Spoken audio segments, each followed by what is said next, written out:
নমস্কার। আজ আমরা হরিদ্বারের প্রধান আকর্ষণগুলির মধ্যে অন্যতম মনসা দেবী এবং চণ্ডী দেবীর মন্দির যাচ্ছি রোপওয়ের মাধ্যমে, যাকে উদান খাটুলা বলা হয়।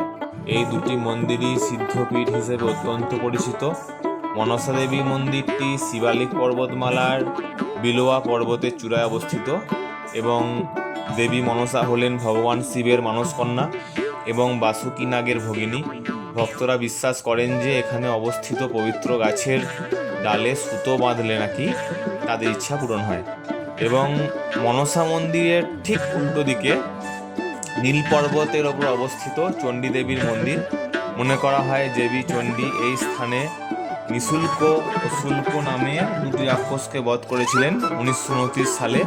কাশ্মীরের রাজা সুচত সিং বর্তমান মন্দির নির্মাণ করলেও এখানকার মূল বিগ্রহটি অষ্টম শতাব্দীতে আদি শঙ্করাচার্য দ্বারা প্রতিষ্ঠিত করা হয়েছিল বলে বিশ্বাস করা হয়।